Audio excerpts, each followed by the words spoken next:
നാളത്തെ നമ്മുടെ എക്സാമിന് അക്കൗണ്ടൻസി എക്സാമിന് നമ്മൾ പഠിക്കേണ്ട തിയറി ക്വസ്റ്റ്യൻസ് ഇത്രയും മാത്രം പഠിച്ചാൽ മതി കേട്ടോ. വേറെ നമ്മുടെ ഒരു വീഡിയോയോ ഒന്നും കാണണ്ട, തിയറി ക്വസ്റ്റ്യൻസ് ഇത് മാത്രം പഠിച്ചാൽ മതി. സോ ക്വസ്റ്റ്യൻ വിത്ത് ആൻസേഴ്സ് നമ്മൾ നോക്കുന്നത്. State the objectives of accounting. അക്കൗണ്ടിങ്ങിൻ്റെ ഒബ്ജക്റ്റീവ്സ് എന്തൊക്കെയാണ്? 4 മാർക്കിന് ചോദിക്കാവുന്നതാണ്. എന്തിനൊക്കെ വേണ്ടിയിട്ടാണ്? മെയിൻ ദ റെക്കോർഡ്സ് ഓഫ് ദ ബിസിനസ്സിൽ നടക്കുന്ന കാര്യങ്ങളെ പറ്റിയിട്ട് സിസ്റ്റമാറ്റിക് ആയിട്ട് റെക്കോർഡ് കീപ്പ് ചെയ്യാൻ. ദെൻ റിസൾട്ട് അറിയാൻ, അതായത് പ്രോഫിറ്റ് ആണോ ലോസ് ആണോ എന്നുള്ള റിസൾട്ട് അറിയാൻ. ഫിനാൻഷ്യൽ പൊസിഷൻ അറിയാൻ, അതായത് ഫിനാൻഷ്യലി നമ്മൾ സ്ട്രോങ് ആണോ വീക്ക് ആണോ, നമുക്ക് എത്ര ആസറ്റ്സ് ഉണ്ട് ലയബിലിറ്റീസ് ഉണ്ട് എന്നുള്ളത് അറിയാൻ. ദെൻ അക്കൗണ്ടിങ് ഇൻഫർമേഷൻ ആവശ്യമുള്ള വേരിയസ് പാർട്ടീസ് ഉണ്ട്, അവർക്ക് ഈ അക്കൗണ്ടിങ് ഇൻഫർമേഷൻ കൊടുക്കുന്നതിന് വേണ്ടിയിട്ടും. Then explain the qualitative features of accounting. അക്കൗണ്ടിങ്ങിൻ്റെ ഫീച്ചേഴ്സ് എന്തൊക്കെയാണ്? റിലയബിലിറ്റി, നമുക്കിത് വിശ്വസിക്കാൻ വേണ്ടിയിട്ട് സാധിക്കണം. അതിന് ഇത് എറർ ബയസ് ഇതിൽ നിന്നെല്ലാം ഫ്രീ ആയിരിക്കണം. റെലവൻസ്, നമുക്ക് റൈറ്റ് ടൈമിൽ കിട്ടണം, എന്നാൽ മാത്രമേ ഡിസിഷൻ മേക്കിങ്ങിന് സാധിക്കുള്ളൂ. ആ ഒരു അക്കൗണ്ടിങ് ഇൻഫർമേഷന് റെലവൻസ് ഉണ്ടാകുള്ളൂ. അണ്ടർസ്റ്റാൻഡബിലിറ്റി എന്ന് പറഞ്ഞാൽ കോമൺ മാന് ഇത് മനസ്സിലാകണം. കമ്പയറബിലിറ്റി എന്ന് വെച്ചാൽ ഇത് നമുക്ക് പല ഇയേഴ്സിൽ നമ്മുടെ അക്കൗണ്ട്സ് ആയിട്ട് നമുക്ക് മാച്ച് ചെയ്യാൻ പറ്റണം, കമ്പയർ ചെയ്യാൻ പറ്റണം. പല ഫേംസിൻ്റെ അക്കൗണ്ട്സ് തമ്മിൽ നമുക്ക് കമ്പയർ ചെയ്യാൻ വേണ്ടിയിട്ട് സാധിക്കണം. ഈ ഫീച്ചേഴ്സ് ഒക്കെ എന്തിനുണ്ടാകണം? അക്കൗണ്ടിങ് ഇൻഫർമേഷൻ ഉണ്ടായിരിക്കണം. ദെൻ യൂസേഴ്സിനെ പറ്റിയിട്ട് നമ്മൾ അറിഞ്ഞിരിക്കണം. ഇന്റേണൽ ബിസിനസ്സിന് അകത്തുള്ള യൂസേഴ്സ്, അക്കൗണ്ടിങ് ഇൻഫർമേഷൻ ആവശ്യമുള്ള യൂസേഴ്സ് ആണ് ഓണേഴ്സ്, ഇൻവെസ്റ്റേഴ്സ്, മാനേജേഴ്സ്, എംപ്ലോയീസ് ഒക്കെ. പുറമേ ഉള്ള ആളുകൾ ആരൊക്കെയാണ് ഇൻഫർമേഷൻ ആവശ്യമുള്ളത്? Banks, creditors, consumers, government, lenders, trade union, researchers ഒക്കെ. ഇനി അക്കൗണ്ടിങ് ബ്രാഞ്ച് 3 രീതിയിലാണുള്ളത്. ഫിനാൻഷ്യൽ അക്കൗണ്ടിങ് ഉണ്ട്. ഫിനാൻഷ്യൽ അക്കൗണ്ടിങ്ങിലാണ് പ്രോഫിറ്റ് ലോസ് ആണോ എന്നുള്ളതൊക്കെ അറിയാൻ വേണ്ടിയിട്ട് നമ്മൾ പ്രിപ്പയർ ചെയ്യുന്നത്. കോസ്റ്റ് അക്കൗണ്ടിങ് എന്ന് പറയുന്നത് ഓരോ പ്രോസസ്സിലും എത്ര കോസ്റ്റ് ആയിട്ടുണ്ട്, നമുക്ക് ആ കോസ്റ്റ് കൺട്രോളിങ്ങിന് വേണ്ടി ചിലവ് ചുരുക്കുന്നതിന് വേണ്ടിയിട്ട് ചെയ്യുന്നതാണ് കോസ്റ്റ് അക്കൗണ്ടിങ്. മാനേജ്മെന്റ് അക്കൗണ്ടിങ് ഉള്ളത് മാനേജേഴ്സിന്റെ പെർഫോമൻസ് ഇംപ്രൂവ് ചെയ്യുന്നതിന് വേണ്ടിയിട്ടാണ്. മാനേജറിയൽ പെർഫോമൻസ് ഇംപ്രൂവ് ആക്കാൻ വേണ്ടിയിട്ട് പ്രിപ്പയർ ചെയ്യുന്ന അക്കൗണ്ടിങ് ആണ് മാനേജ്മെന്റ് അക്കൗണ്ടിങ് എന്ന് പറയുന്നത്. ദെൻ ഗ്യാപ്പ് എന്ന് പറഞ്ഞാൽ ജനറലി അക്സെപ്റ്റഡ് അക്കൗണ്ടിങ് പ്രിൻസിപ്പിൾസ് ആണ്. ബിസിനസ് എൻറ്റിറ്റി കൺസെപ്റ്റിൽ പറയുന്നത് ബിസിനസ്സും ബിസിനസ്മാൻ രണ്ട് വ്യക്തികളാണെന്നുള്ളതാണ്. അതുകൊണ്ടാണ് ഓണർ കൊണ്ടുവരുന്ന ക്യാപിറ്റൽ എമൗണ്ടിനെ ക്യാപിറ്റലായിട്ട് എടുക്കുന്നത്. ഗോയിങ് കൺസേണിൽ പറയുന്നത് ബിസിനസ് ഒരുപാട് കാലം ഇനിയും ബിസിനസ്സുമായിട്ട് മുന്നോട്ടേക്ക് പോകും, നിയർ ഫ്യൂച്ചറിൽ അത് വൈൻഡപ്പ് ചെയ്യില്ല എന്ന് നമ്മൾ കൺസിഡർ ചെയ്യുന്നു എന്നുള്ളതാണ് പറയുന്നത്. ഡ്യുവൽ ആസ്പെക്റ്റിൽ പറയുന്നത് ഏതൊരു ട്രാൻസാക്ഷൻ 2 ആസ്പെക്ട്സ് ഉണ്ടാകും, ഒരു ഗിവിങ് ആസ്പെക്റ്റും ഒരു റിസീവിങ് ആസ്പെക്റ്റും ഉണ്ടാവും. ദെൻ കൺസർവേറ്റീവ്സ് കൺസെപ്റ്റിൽ പറയുന്നത് നമ്മൾ വരാൻ സാധ്യതയുള്ള എല്ലാ നഷ്ടങ്ങളും ലോസസും മുൻകൂട്ടി കണ്ട് അതിനുള്ള പ്രിക്കോഷൻസ് പ്രൊവിഷനൊക്കെ എടുക്കുമല്ലോ, അതെടുക്കണം. എന്നാൽ ഇൻകം ഒന്നും മുൻകൂട്ടി കാണരുത്, വരാൻ സാധ്യതയുള്ള ഇൻകം മുൻകൂട്ടി കണ്ടുകൊണ്ടൊന്നും ചെയ്യരുത്.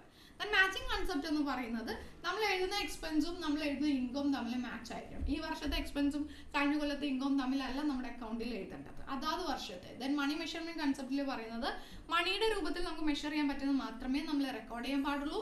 മെറ്റീരിയാലിറ്റിയിൽ പറയുന്നത് ഇമ്പോർട്ടൻ്റ് ആയിട്ടുള്ള ഫാക്ട്സ് മാത്രമാണ് നമ്മൾ റെക്കോർഡ് ചെയ്യേണ്ടതായിട്ടുള്ളൂ, അതല്ലാത്തതൊന്നും നമ്മൾ എടുക്കണ്ട. GST എന്ന് വെച്ചാൽ ഗുഡ്സ് ആൻഡ് സർവീസസ് ടാക്സ് ആണ്.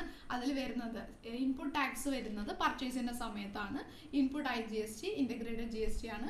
ഇൻപുട്ട് CGST, സെൻട്രൽ GST ആണ്. ഇൻപുട്ട് SGST, സ്റ്റേറ്റ് GST ആണ്. ഔട്ട്പുട്ട് ടാക്സ് വരുന്നത് സെയിൽസിൻ്റെ അടിസ്ഥാനത്തിലാണ്. അപ്പോൾ അവിടെ വരുന്നതാണ് output IGST, output CGST, output SGST. GSTയുടെ അഡ്വാൻറ്റേജ് പറഞ്ഞാൽ ടാക്സ് ഓൺ ടാക്സ് എലിമിനേറ്റ് ചെയ്യും.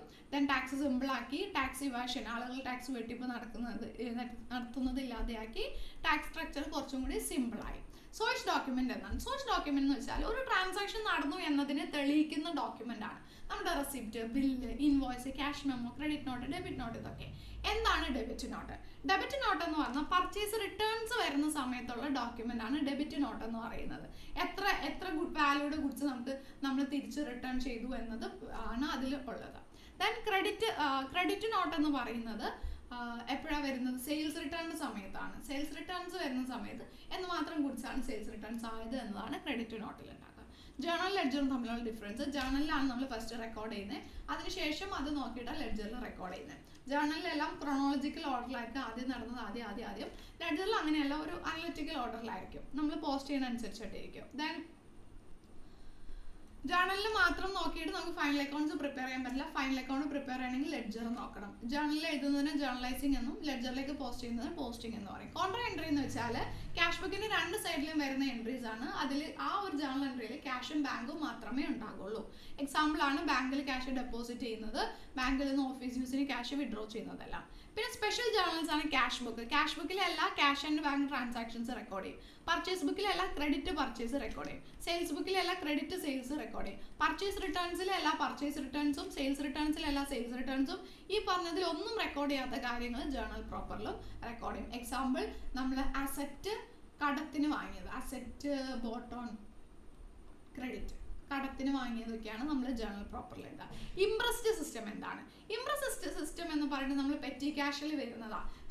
ഒരു പെറ്റി ക്യാഷ്യറെ വയ്ക്കും. അതായത് കുഞ്ഞു കുഞ്ഞു എക്സ്പെൻസസ് ഒക്കെ നമ്മുടെ മെയിൻ ക്യാഷ് ബുക്കിൻ്റെ ഉള്ളിൽ നമുക്ക് എഴുതി അത് ഭയങ്കര കോംപ്ലക്സ് ആകാതിരിക്കാൻ വേണ്ടിയിട്ട് കുഞ്ഞു കുഞ്ഞു എക്സ്പെൻസ് നോക്കാൻ വേറൊരാൾ നിർത്തും. എന്നിട്ട് എല്ലാ മാസത്തിൻ്റെ ആദ്യത്തിൽ അയാൾക്ക് ചെറിയൊരു എമൗണ്ട് ആദ്യമേ കൊടുത്തേക്കും. അതാണ് ഇംപ്രസ്ഡ് എമൗണ്ട്. ആ എമൗണ്ട് വെച്ചിട്ട് വേണം അയാൾ ആ എക്സ്പെൻസ് മീറ്റ് ചെയ്യാൻ വേണ്ടിയിട്ട്. അപ്പോൾ 1000 രൂപ കൊടുത്താൽ ആ 1000 രൂപയിൽ നിന്ന് എടുത്തിട്ട് വേണം printing and stationery, travelling expense, refreshment, അങ്ങനെയുള്ള കുഞ്ഞു കുഞ്ഞു ചിലവുകളൊക്കെ ചെയ്യാൻ വേണ്ടിയിട്ട്. ഇനി ബാങ്ക് റിക്കൺസിലേഷൻ സ്റ്റേറ്റ്മെന്റ്.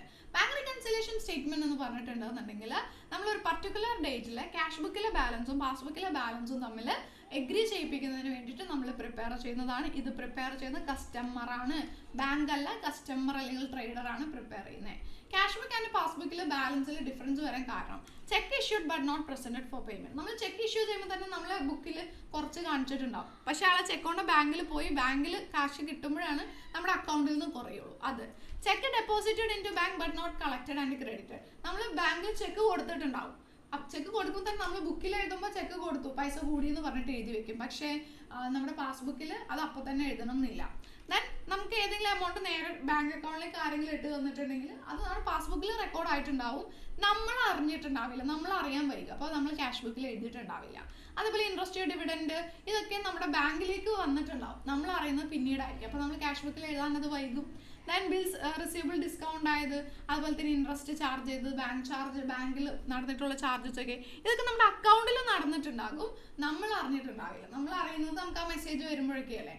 അപ്പോൾ ആ ഒരു സമയത്തിൻ്റെ ഒരു ഗ്യാപ്പ് വരുമ്പോഴാണ് ക്യാഷ് ബുക്കിലും പാസ്ബുക്കിലും ഡിഫറൻസ് വരുന്നത്.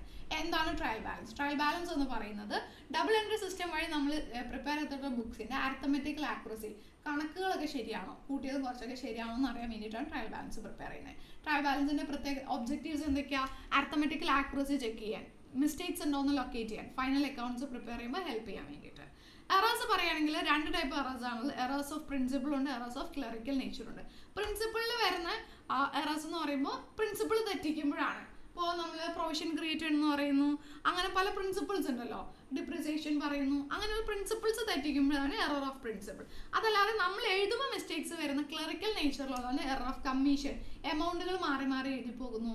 എറർ ഓഫ് ഒമീഷൻ, എമൗണ്ട് എഴുതാൻ വിട്ടുപോകുന്നു, ചിലപ്പോൾ മൊത്തം വിട്ടുപോകാം അല്ലെങ്കിൽ പകുതി വിട്ടുപോകാം. കോമ്പൻസേറ്റിംഗ് എറർ, 2 സ്ഥലത്തും എമൗണ്ട് എഴുതി വെച്ചു, പക്ഷേ എഴുതിയേക്കുന്ന അക്കൗണ്ട് ചിലപ്പോൾ വേറെ ആയിരിക്കും, അപ്പോൾ നമ്മൾ മിസ്റ്റേക്ക് വന്നത് അറിയില്ല, അതാണ് കോമ്പൻസേറ്റിംഗ് എറർ. ഡിപ്രിസിയേഷൻ എന്ന് പറഞ്ഞിട്ടുണ്ടെങ്കിൽ ഫിക്സഡ് അസറ്റ് ഒരുപാട് കാലം യൂസ് ചെയ്തുകൊണ്ടോ അതിന് തേയ്മാനം വന്നുകൊണ്ടൊക്കെ അതിൻ്റെ വാല്യൂ കുറയുന്നതാണ് ഡിപ്രിസിയേഷൻ. ഡിപ്രിസിയേഷൻ്റെ കാരണങ്ങൾ wear and tear, legal right expire ചെയ്തത്, obsolescence, then accident, fire, earth, flood ഒക്കെ മൂലം, അങ്ങനെയുള്ള അബ്നോർമൽ ഫാക്ടേഴ്സ് മൂലവും ഇങ്ങനെ വരാറുണ്ട്. ദെൻ ഡിപ്ലീഷൻ എന്ന് പറഞ്ഞാൽ നാച്ചുറൽ റിസോഴ്സസ് ഉണ്ടല്ലോ, നമ്മുടെ വേസ്റ്റിംഗ് അസറ്റ്സ് നമ്മൾ പഠിച്ചിട്ടില്ലേ, അതിൻ്റെ ക്വാണ്ടിറ്റി കുറയുന്നതാണ് ഡിപ്ലീഷൻ. അമോർട്ടൈസേഷൻ എന്ന് പറഞ്ഞിട്ടുണ്ടെങ്കിൽ പേറ്റന്റ്, കോപ്പിറൈറ്റ്, ഗുഡ് വില്ല് പോലെയുള്ളതിൻ്റെ വാല്യൂ കുറയുന്നതാണ് അമോർട്ടൈസേഷൻ. ഡിപ്രിസിയേഷൻ്റെ ഇമ്പോർട്ടൻസ് പറഞ്ഞാൽ ട്രൂ പ്രോഫിറ്റ് കാണാൻ, അസറ്റിൻ്റെ ട്രൂ വാല്യൂ അറിയാൻ, കറക്റ്റ് കോസ്റ്റ് ഓഫ് പ്രൊഡക്ഷൻ അറിയാൻ വേണ്ടിയിട്ട്. സ്ട്രൈറ്റ് ലൈൻ മെത്തേഡും ഡിമിനിഷിംഗ് ബാലൻസ് മെത്തേഡ്, അതായത് റിട്ടേൺ ഓൺ ബാലൻസ് മെത്തേഡ് തമ്മിലുള്ള ഡിഫറൻസ് പറയുകയാണെങ്കിൽ സ്ട്രൈറ്റ് ലൈൻ മെത്തേഡിൽ ഡിപ്രിസിയേഷൻ എല്ലാ കൊല്ലവും സെയിം ആയിരിക്കും, പക്ഷേ ഡിമിനിഷിങ്ങിൽ കുറഞ്ഞു വരും. ദെൻ സ്ട്രൈറ്റ് ലൈൻ മെത്തേഡിൽ ലാസ്റ്റ് അസറ്റിൻ്റെ വാല്യൂ 0 ആകും, പക്ഷേ ഇതിൽ 0 ആകില്ല. ദെൻ ഡിപ്രിസിയേഷൻ ചാർജ് ചെയ്യുന്ന ഒറിജിനൽ കോസ്റ്റിലാണ്, ഡിമിനിഷിംഗ് ബാലൻസിൽ ഡിപ്രിസിയേഷൻ ചാർജ് ചെയ്യുന്നത് അതിൻ്റെ റിട്ടേൺ ഡൗൺ വാല്യൂവിലാണ്. എന്താണ് പ്രൊവിഷൻ, എന്താണ് റിസർവ്? പ്രൊവിഷൻ എന്ന് പറഞ്ഞിട്ടുണ്ടെങ്കിൽ നമ്മൾ പ്രോഫിറ്റിൽ നിന്ന് എക്സ്പെൻസ് ആയിട്ട് വരാൻ സാധ്യതയുള്ള ചിലവുകളെ മുൻകൂട്ടി കണ്ടുകൊണ്ട് മാറ്റി വെക്കുന്നതാണ് provision. Provision for doubtful debt അതിൻ്റെ എക്സാമ്പിളാണ്. പ്രോഫിറ്റ് ആൻഡ് ലോസ് അക്കൗണ്ട് നമ്മൾ ഇതിനെ ഡെബിറ്റ് ആണ് ചെയ്യാറുള്ളത്. അതേസമയം റിസർവ് എന്ന് പറഞ്ഞിട്ടുണ്ടെങ്കിൽ ഓൾറെഡി ഉള്ള പ്രോഫിറ്റിൻ്റെ കുറച്ചെടുത്ത് മാറ്റി വെക്കുന്നതാണ്. മറ്റേത് പ്രോഫിറ്റിൽ നിന്ന് കുറയും, എക്സ്പെൻസ് ആയിട്ട് കുറയും. റിസർവ് എന്ന് പറഞ്ഞാൽ പ്രോഫിറ്റ് നമ്മൾ കണ്ടുപിടിച്ചു, ആ പ്രോഫിറ്റിൽ നിന്ന് കുറച്ച് പിന്നീട് ബിസിനസ് എക്സ്പാൻഡ് ചെയ്യാനും എന്തെങ്കിലും അത്യാവശ്യങ്ങൾ വരുമ്പോൾ എടുക്കാൻ വേണ്ടിയിട്ട് മാറ്റി വെക്കുന്നതാണ് റിസർവ്. ഇതിലാണ് നമ്മൾ ഡിഫറൻസ് ചോദിച്ചേക്കാം. പ്രൊവിഷൻ പ്രോഫിറ്റിൽ നിന്ന് അഗെയിൻസ്റ്റ് ചാർജാണ്, പ്രോഫിറ്റിൽ നിന്ന് കുറയും. റിസർവ് എന്ന് വെച്ചാൽ പ്രോഫിറ്റ് എടുത്ത് മാറ്റി വെക്കുന്നതാണ്. ദെൻ നമുക്ക് അറിയാൻ വരാൻ സാധ്യതയുള്ള ഇതിന് വേണ്ടിയിട്ടാണ് പ്രൊവിഷൻ കീപ്പ് ചെയ്യുന്നത്. ബട്ട് റിസർവ് അൺനോൺ പർപ്പസിന് വേണ്ടിയിട്ടാണ്. Provision is created in a situation even if there is loss. അവിടെ നഷ്ടം ഉണ്ടെങ്കിലും നമ്മളവിടെ പ്രൊവിഷൻ ക്രിയേറ്റ് ചെയ്യും. പക്ഷേ നമ്മൾ എന്ത് ചെയ്യുള്ളൂ, നമുക്ക് ലാഭത്തിൽ നിന്ന് മാത്രമേ നമ്മൾ റിസർവ് മാറ്റി വയ്ക്കുള്ളൂ. എക്സാമ്പിളാണ് provision for depreciation, provision for doubtful debt. ഇവിടെ എക്സാമ്പിളാണ് general reserve, dividend equalisation reserve ഒക്കെ. ക്യാപിറ്റൽ റിസർവും റവന്യൂ റിസർവും തമ്മിലുള്ള ഡിഫറൻസ് ചോദിക്കും. റവന്യൂ റിസർവ് എന്ന് പറഞ്ഞിട്ടുണ്ടെന്നുണ്ടെങ്കിൽ നോർമൽ ബിസിനസിന്റെ ഓപ്പറേഷൻ നമുക്ക് കിട്ടുന്ന റവന്യൂ പ്രോഫിറ്റ് ഉണ്ടല്ലോ, അതിൽ നിന്ന് എടുത്ത് മാറ്റുന്നതാണ് റവന്യൂ റിസർവ്. ക്യാപിറ്റൽ റിസർവ് എന്ന് പറഞ്ഞിട്ടുണ്ടെങ്കിൽ അബ്നോർമൽ ആയിട്ട് ഇപ്പോൾ നമ്മൾ അസറ്റ് വിറ്റോ അങ്ങനെയുള്ള അബ്നോർമൽ ആക്ടിവിറ്റീസ് നമുക്ക് കിട്ടുന്ന പ്രോഫിറ്റ് ഉണ്ടല്ലോ, അതിൽ നിന്നുണ്ടാക്കുന്നതാണ് capital reserve. Revenue reserve financial position strengthen ചെയ്യും. ക്യാപിറ്റൽ റിസർവ് ലീഗൽ റിക്വയർമെന്റ്സിന് മീറ്റ് ചെയ്യാൻ വേണ്ടിയിട്ടാണ് ഉള്ളത്. ദെൻ റവന്യൂ റിസർവ് നമ്മളൊരു സ്പെസിഫിക് ഒരു പർപ്പസിന് വേണ്ടിയിട്ടാണ് ഇത് യൂസ് ചെയ്യുന്നത്. പക്ഷേ ക്യാപിറ്റൽ റിസർവ് നിയമപരമായിട്ട് ഇന്നതിനെ മാത്രമേ യൂസ് ചെയ്യാൻ പാടുള്ളൂ എന്നുണ്ടാകും. അതിന് ഇതിൻ്റെ എക്സാമ്പിളാണ് ജനറൽ റിസർവ്, വർക്ക്മെൻ കോമ്പൻസേഷൻ ഫണ്ടൊക്കെ. ക്യാപിറ്റൽ റിസർവിൻ്റെ എക്സാമ്പിളാണ് റിസർവ് ഫിക്സഡ് അസറ്റ് വിറ്റപ്പോൾ അതിൽ നിന്ന് കിട്ടിയ പ്രോഫിറ്റ് നമ്മൾ മാറ്റുന്ന റിസർവ്, ഇഷ്യൂ ഷെയർസിൻ്റെ പ്രീമിയം, ഇതൊക്കെ ക്യാപിറ്റൽ റിസർവ്. ദെൻ ഈ ഭാഗം നമുക്ക് ക്രിസ്മസ് എക്സാമിന് ഇല്ല. അപ്പോൾ നമുക്ക് ക്രിസ്മസ് എക്സാമിനുള്ള പോർഷനിൽ നിങ്ങൾ ഈ ഒരു 21 ക്വസ്റ്റ്യൻസ് ആണ്, തിയറി ക്വസ്റ്റ്യൻസ് ആണ് പറഞ്ഞത്. ഇത് മാത്രം പഠിച്ചാൽ മതിയാകും കേട്ടോ. Thank you.